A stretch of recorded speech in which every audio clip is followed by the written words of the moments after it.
Hi, I'm Tara Palmeri, your feared and fearless political journalist, out with some new jaw-dropping reporting on the 2024 election. Like how Nancy Pelosi frantically attempted to try to convince Joe Biden not to debate President Trump because she knew he couldn't handle it, or how Kamala Harris had to beg Joe Biden for an endorsement when he finally dropped out without giving her any notice, or how President Obama was pushing for a mini primary and he favored Michigan Governor Gretchen Whitmer. This is all in a new book, Fight, Inside the Wildest Battle for the White House. And I have the authors Jonathan Allen and Amy Parnes on the line before the book even drops tomorrow, April 1st. This show goes deep into the many ways that Democratic leaders and those closest to Biden tried to create the impression that he was fully functional. So that, of course, required a lot of makeup, among many other things. This is a great listen, so you don't want to miss it. Amy, John, this is a pleasure to have you on my phone. A juicy book you have out. Everybody's talking about it. I'm sure it'll be on the New York Times bestseller list like your previous books. It's called Fight, Inside the Wildest Battle for the White House. And I can confirm it was wild. This summer is probably one of the craziest times of my life with this election. But there are a number of critical days that we still really haven't had a full picture on. And I think that you were able to really paint those moments in this book. So let's just go through those moments this summer that were just really, you could say, like, game changing. I know that word's used a lot in politics, but let's start with that debate between Joe Biden and Donald Trump. Was there anyone that was trying to stop him from getting on that stage? I mean, I think, yes, in the beginning, there were people like Anita Dunn, for example, who didn't want him to debate. Nancy Pelosi went to him secretly and said that she didn't want him to debate. But, ultimately, they were kind of stuck between a rock and a hard place, and they had to debate. They were facing Donald Trump, losing to him at the time. The poll numbers were not great. So they knew that their backs were up against a wall. And, they kept looking back at their State of the Union address and they said, well, that went really well, so this will go well. But ultimately, when you look at, and we open our book with Nancy Pelosi in her living room watching alone, Jim Clyburn watching alone, no one thought that this was going to go well. They all kind of wanted to be in their own space to watch the debate. And then sure enough, as it unraveled, we take you inside their phones almost because their phones are blowing up. And they're exchanging text messages, just feverishly about what the hell is happening. Well, what did Nancy Pelosi say to him to convince him not to debate Donald Trump? So, Tara, and I think this is sort of a fascinating piece here, right? Like Joe Biden wanted to debate really badly. He wanted this fight. He relished it. He thought, you've heard Biden before say things like, "I want to meet him out behind the schoolyard," things like that. Yeah. He really wanted to debate, and Pelosi went to him and said, she tried to play to his ego and said, "You shouldn't lower yourself. You shouldn't lower the presidency to Donald Trump." And even in her mind, she would say to him, like, "Don't roll around in the mud." In her mind, remember, she hates Donald Trump. He made fun of her husband after he got hit with a hammer by an intruder. She impeached Donald Trump twice. She hates Trump. And she, kind of lays it on thick with Biden and says, this is going to lower you, because she knows that might appeal to him. But she's really thinking, you shouldn't do this because you will get your ass kicked, essentially. That's right. I mean, if she thought Joe Biden was going to beat Donald Trump in a debate, she would have been telling him to debate. And as Amy was saying, when she watched, she didn't go to a watch party as she had done in the past for debates. She sat in her condo in Georgetown and watched alone, and was connected by text message with her husband and with donors. And there's this funny moment in the book where she texts with a donor, and the donor says, "This is a catastrophe. It's a disaster." And she tries to text her husband to say, "This donor, John Morgan, thinks it's a catastrophe." And she actually texts Morgan back. Everything's just moving so fast. And as you know, that's like what's going on in the Democratic universe. They had kind of deluded themselves into thinking maybe this would go okay, but she didn't want him to debate. But ultimately, she talked to him a second time, and he said, "I'm going to do it. I'm going to go and do this." And she thought to herself, he doesn't just think it's okay to debate Trump. He doesn't doesn't just want to debate him. He's really eager to do it. And I think this was very unsettling to Pelosi, and as we, saw, for good reason. So Pelosi thought that they could possibly win the election by just putting, Biden in a position where he was never in front of the press or in front of television or cameras or even in any way interacting with Trump. Like they thought that they could just sort of do a closet campaign or a basement campaign again. Exactly. Like the lesson that they learned from 2020 is that they had won, with Joe Biden basically hiding from the public. He'd been through the White House for 4 years, basically hiding from the public. And instead of taking from the lesson of 2020, where he barely beat Trump in the middle of a pandemic, barely beat Trump, who had, become significantly less popular over time, instead of taking from that the lesson that, wow, we should sort of reorient what we're doing, or maybe we need another candidate for 2024. He had promised to be a bridge. He did not promise to be a bridge from one Trump presidency to the next Trump presidency. I think he meant it more like he was going to hand it off to another Democrat. But instead of taking those lessons that they needed to change things, they took the opposite lesson, that they could keep doing the same thing that had barely won the last time, that had barely carried Biden through the presidency and win again. And, that's just nuts. I mean, Pelosi made the decision to step down for another generation, right? Just a year earlier. Did she feel like that she could make that argument to Biden? Did she try to? I think she thought that she could make the argument to Biden, but I think she made it to him like, why would you want to subject yourself to Donald Trump? Not you're going to lose to Donald Trump. I think they were all sort of, thinking that they were losing this race and that they had to do something drastic to change the trajectory of it. But, of course, she watches the debate. She's unhappy. And she thinks that, she doesn't want Democrats to rush into anything in that moment, because she thinks, oh, gosh, if they rush him out, then Kamala Harris is going to be in. And she doesn't think that Kamala Harris can win. So it's sort of, she's in a pickle in that moment. So she really wanted a mini primary. Yes, absolutely. And she talked to people about that, and she, Barack Obama also wanted the mini primary. We report on all these sort of behind the scenes conversations. A couple of phone calls between Pelosi and Obama, basically all the principles and how they're talking to each other about all this. And I think what it boils down to is she knew that Joe Biden, and I think her thinking evolved a little bit on this over time, but her thinking was Biden had to get out and that Harris was a disaster. And what she was trying to do was get Biden to get out in time that the Democrats could choose someone other than Harris. And she tried to push that along. And honestly, she's one of the few characters in this book, and in reality, because it's a reported book, but one of the few people in the Democratic Party that actually put concerns other than herself first, meaning she thought that what the Democrats needed to do was make sure that Trump didn't get the White House and both houses of Congress. And I think if you watch her actions, they are all sort of predicated on that concept. Whereas so many of the other players in this have their own personal interests at stake, whether you're talking about Joe Biden or you're talking about Barack Obama, if you're talking about the donors, if you're talking about the members of Congress, everyone's sort of covering their own butt. And Pelosi, at the very least, seems to have, who no longer is going to be speaker, she's already given up her power slot, really is trying to make something happen. And she doesn't end up being successful in that. But it is interesting that she put those interests of the party and, in her mind, the country above, any of her own sort of personal interests. Why didn't she think that Harris could win? I think she thought she was a weak candidate. She obviously looked back to the 2020 race where Harris couldn't even make it really into the thick of the primary. And she also wasn't, I think most Democrats didn't feel like she was kind of a weakened vice president. She wasn't elevated by the Biden administration. We kind of go into this in the book, that she felt a little undermined by a lot of people inside the administration, that they didn't do a good job in elevating her. And so she kind of carried those insecurities with her. But I think it's really interesting how, and then you have also Biden's people kind of sabotaging her and telling donors, for example, that Kamala Harris couldn't be the nominee. She wasn't strong enough to be the nominee. So that was another fight that was playing out.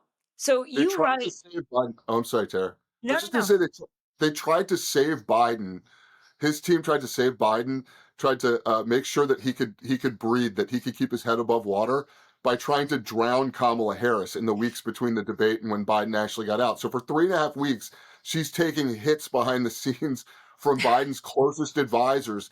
And by the way, some of them are dumb enough to have sent messages, like electronic messages that have been preserved. So, we were able to go back. We chose not to quote directly from some of the messages. We were able to go back and basically write what the basic content of those messages were to donors, to other allies, basically saying, if you keep pushing on Joe Biden, you're going to end up with Kamala Harris, and she's a total catastrophe and can't win. This is the president of the United States and his team just kneecapping the vice president, who, for I think most of us, it was clear all along that this was likely to end up in her hands as the candidate, and they're just doing all this damage to her for weeks and weeks internally. Yeah, and then we finally get to that other critical day after weeks and weeks of will he or won't he drop out. That Sunday, I remember where I was running to a solid core class to work out, and I just walked right out of the studio when I saw the news hit the phone that he had finally decided to drop out. Joe Biden sends out a a tweet, or an X, you could say, with a letter stating that he is planning to withdraw, but doesn't mention Harris at all. He doesn't mention that he's going to endorse her. Doesn't seem like there's a planned handoff. How did that go between Biden and Harris? Well, there is a pool house meeting happening in the vice president's house. She has her house, she has a pool house. There's a gathering of her people inside that pool house just before the president announces that he's stepping down and that he's not running again. And so conveniently, they hear about it and they run up to the main house to tell, someone comes in. They weren't even prepared. They didn't even get a heads up from the White House. No. Wow. Like nothing. No smoke signals. Nothing. Nothing. And so she finally on the phone with the president, and they're talking it through, and she asks Sam, are you sure? And he says, yes, he's sure. And then she says, will you endorse me? And he says, yeah, but he wants to almost take a breath. He doesn't want to endorse her right away. And he's thinking maybe later in the week, maybe Wednesday. And she's like, no, I need your endorsement today. And so that's all playing out. So how did that go? I mean, it took a half hour to make that happen. Yeah, what was going on? Calls. Took multiple calls. Yeah. Did anyone have to step in on Harris's behalf? I think that, they had to work out the details on how it would happen. And then they put out the separate statement with him endorsing her. I thought that you had some reporting that James Clyburn, who's like a big poobah in the Congressional Black Caucus, that he also reached out to Biden and said, you absolutely have to endorse Harris. Yeah. We have that. And he was on board. And we have a really interesting anecdote in the book where he has a call set up with former President Obama at the time, and he knows that he has to get behind Harris and basically signal to the president that he's already endorsing Harris. And so that happens. And so when the former president finally calls him, he's prepared to say, yeah, I've already done it. John, give me the play-by-play of that conversation between Joe Biden and Kamala Harris when he tells her that he's dropping out of the race. So it's this crazy moment. They're planning in Kamala Harris's pool house for what do they do if Biden drops out? They don't think it's imminent, but they're having this sort of planning meeting. Who do we call? Whatever. As that's happening, Joe Biden calls Kamala Harris. She's inside the vice president's residence, sends someone down to go get her team. They run upstairs into her, personal quarters in the vice president's residence, and Biden's on the phone. He's got Mike Donilon and Steve Ricchetti, two top advisors with him. Harris has her team around her. They're on speakerphone. And Biden says, I'm going to get out of the race. And Harris says, and this part has been reported, just this part, she says, are you sure? And he says, he's sure. And then she says, well, are you going to endorse me? And he says, well, you got my support, kid. And she's like, well, that's not an endorsement. And he says, well, he says, I have a statement.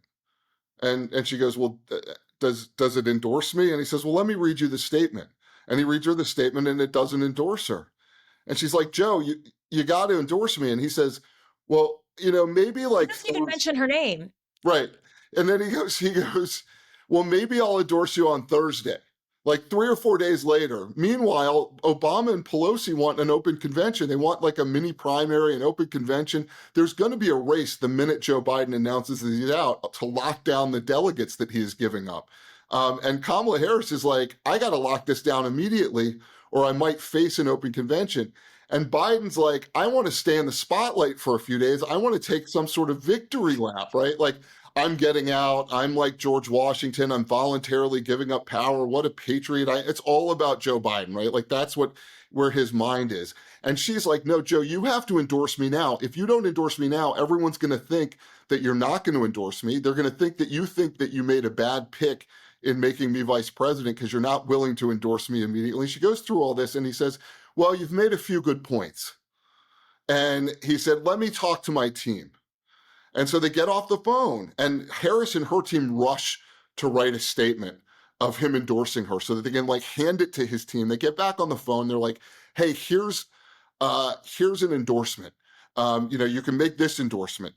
And they say, look, we will make an endorsement. We'll do 2 separate statements. He's going to get out. And then at some point today, we will endorse her in a separate statement. And she's like, she's thinking like, how about 15 minutes later, right? Like as soon as possible, because she's got to be able to start calling and locking down votes. In between all this, Biden calls Jim Clyburn, who's in South Carolina, I believe celebrating his birthday, and tells him and says, listen, I've got a statement, I'm going to get out. And he reads the statement, and Clyburn goes, there's a problem with your statement.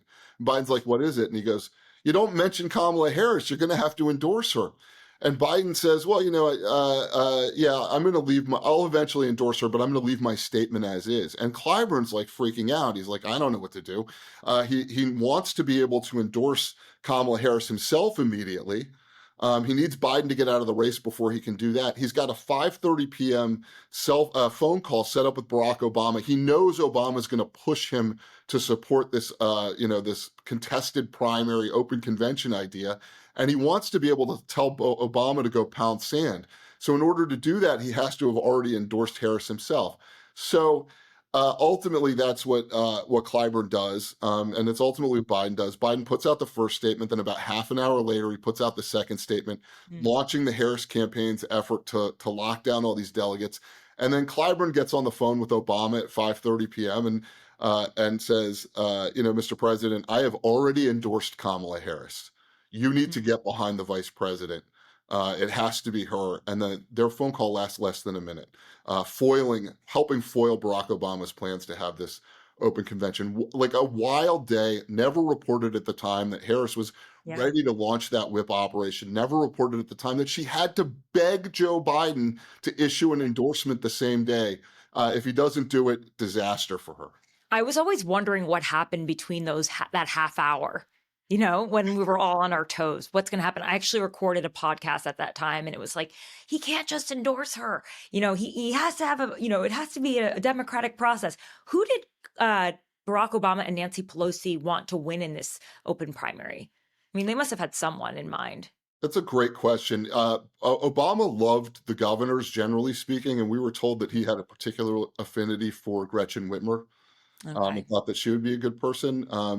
Whitmer, interestingly, had been floated, right after the debate as somebody, and actually during the hours of the debate in a congressional women's caucus text chain, Hillary Scholten, a freshman from Michigan, while the debate's going on, text to the rest of the group, Whitmer for president. And then a bunch of CBC members on the same text thread start pushing back. Congressional Black Caucus members. Yeah, Congressional Black Caucus members start pushing back and say it's got to be Kamala Harris. This is like on debate night. No one's defending Joe Biden. They all think he's got to go. But suddenly you see this kind of white-black fault line break open in this text chat.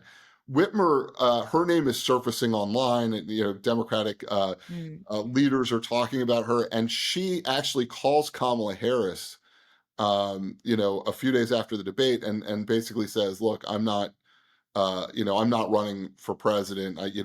I'm not competing with you, Mm. basically, which is different than I'm going to endorse you. So later on, on the day Biden gets out, Harris still has to call Whitmer and get her endorsement, and eventually is able to do that. But such a fascinating time with all of these people knifing each other in the back. Right, and so many things hanging in the air. Were there any stipulations for this Biden endorsement? Like, did Harris have to do anything to get it? We're not aware of any stipulations. I mean, other than beg him to make it fast, right? Like, and this is Mm. so for Biden, it's kind of an FU, kind of a middle finger to Barack Obama. And we go deep in this book into the relationships between him and Obama and how like frayed that is, and his Mm. terrible, like what had been a great relationship with Pelosi that turns into this terrible relationship. But ultimately Biden would have looked silly telling the country that someone other than his vice president was the best person to be president. Yeah. He would have looked ridiculous. Right, and I'm guessing, though, that endorsement, there was an understanding that there would be no daylight between them, right? Yeah, I mean, so that was an understanding that carried throughout their relationship. But what's interesting is it's different when he's telling her no daylight and she's his vice president. The vice president's not supposed to have daylight from the president. But he continued to tell her that uh, after that handoff, and she's the candidate, and he's pretending like she still works for him. And she does as vice president, but not as a candidate. She's the hope of the Democratic Party. They're telling everybody the Republic is going to fall if Donald Trump is president. And Joe Biden's like, I don't want her to make me look bad by doing what she needs to do to win, which is to provide some daylight. And she continues to listen to him. He'd been telling her this for years as vice president. Interestingly, in 2008, Joe Biden, as a vice presidential candidate, hammered the hell out of John McCain, who's Barack Obama's opponent, by saying there was no daylight between McCain and the then President George W. Bush. So he knows how powerful that idea is at hamstringing a candidate who has a president of the same party in office. Got it. So I want to talk about the Clooney of it all, the George Clooney, that is, because he acted like he was so shocked to see this version of Joe Biden that was lost and confused and couldn't speak to donors at an event that was held in Los Angeles, and he had to write an op-ed about it. Had there been any other instances where Biden was freezing up in front of top donors? Well, we have one incident in the book where Congressman Swalwell, someone who ran against Joe Biden in 2020, someone who is frequently on television and has known the president for a while, he comes face to face with him at a congressional picnic, and he has to kind of remind and prod Biden about who he is. A Mm. couple of years after, this is a year before the debate, a couple of years after they run against each other. Mm. And, we have other instances in the book where people are aware of it. They're aware of his frailties. There is an example one time where he's at a small donor event with a couple dozen people at Governor Murphy's house, and they use fluorescent tape to show him exactly where to go. That's common at bigger events. It's not so common Mm. in a small event. When they're overseas, they have a makeup crew come in early to kind of put some makeup on and freshen up the president. And he often missed meetings because he was being made up in a room.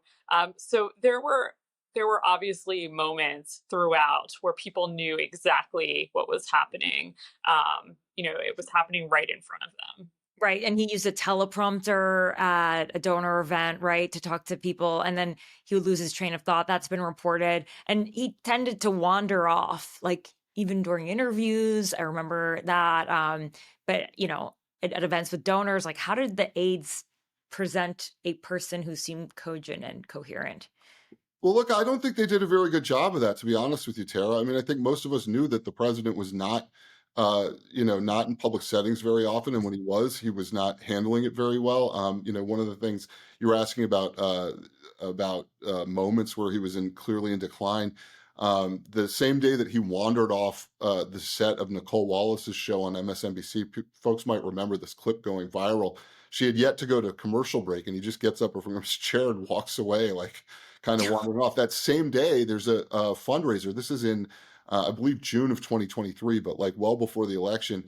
There's a fundraiser at this posh New York restaurant, and Biden is speaking to donors, and he just freezes.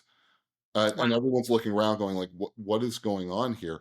One of the people that was there, expressed concern that he might die before the 2024 election. So, in private settings where he was more exposed, he often had bad moments. And so I think the closer you were to Joe Biden, the more you knew just how bad it was. And at the same time, the people around him continued to gaslight the country and tell the country broadly, because he was president of the United States, that he was fine, to tell the Democratic Party leadership and the Democratic voters that he was just fine. And the truth was he wasn't fine. And the one thing that that no one has even reckoned with in the Democratic Party is this idea that he should have stepped aside from running for president, but not actually resigned the presidency. So they're basically saying this guy's not fit to run, or he's saying I'm not fit to Mm. run, but somehow fit to run the country.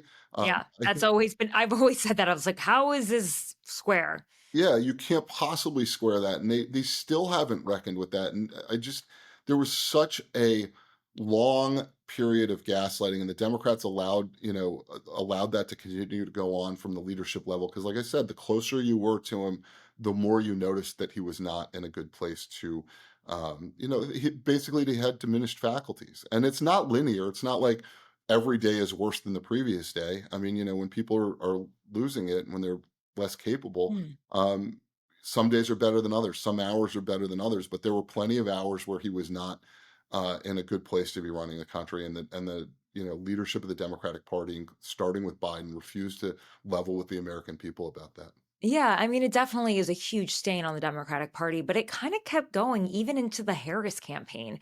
I mean, when you think about it, her team was out there, David Plouffe, saying, we're going to win all 7 swing states. We're going to sweep. They believed on election day that this was going to be a huge day, or at least that's what they projected to the American people. And it's interesting because in your book, you say in the, you end it basically at the end of election night, and Harris looking up and saying, like, how did this happen? Like, how the fuck did this happen, essentially, right? She thought she was going to win. She So did. what's going on with them? She was completely shocked, and Tim Walz was shocked. We take you inside his hotel room at the Mayflower, and he's sitting there stunned. He has no words, and people are kind of explaining to him. Same thing with her, and she's like, "Are you sure? Have we done a recount? Should we do a recount?" Like, they were looking at legal options at that point. Yeah, they thought that they were going to win.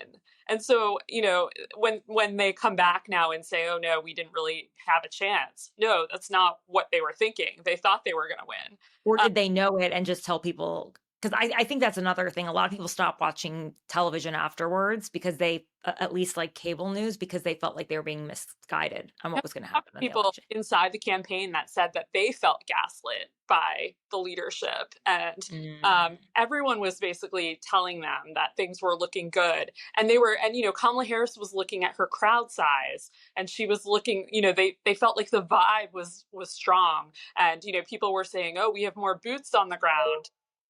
The Trump campaign has. We're doing better in fundraising. And she bought all of that. She bought the hype.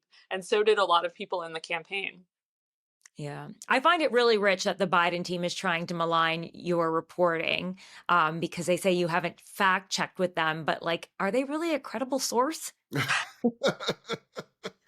I After having talked so much about the degree to which they gaslit the country and their own party, and even people on their own campaign, there definitely are some credibility issues on their side. But the other thing I would say is, look, we talked to people up and down the campaign, up and down the White House. There's virtually no one that I shouldn't say no one, virtually no one that we wanted to talk to that we didn't get a chance to talk to. And we fact check by cross checking the stories that they tell with the other stories they tell, with the other things that we know, with outsiders who have insight into the inside. I mean, Tara, this is our fourth book. It's the third one Yeah. we've done on a campaign.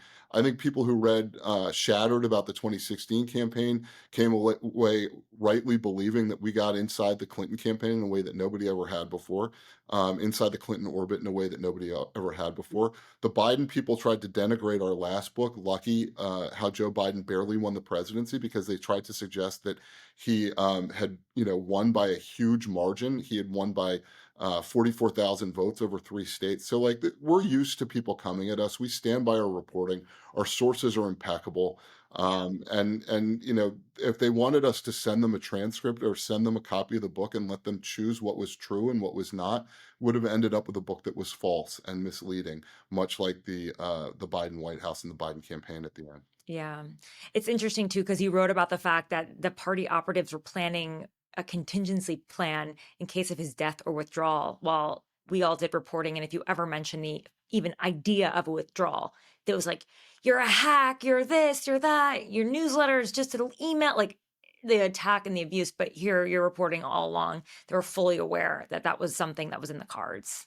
Yeah. I mean, they did that to everyone. It's not, press gets a lot of criticism right now for not reporting it. I felt like we were all reporting his frailties and it wasn't even his age.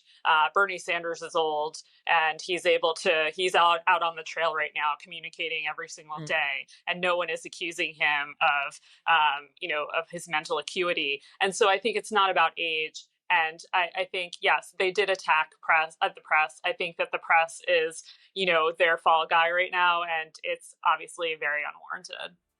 Yeah. Well, thank you both for your time and your fortitude in this time where you're being attacked. But it's like, you know what?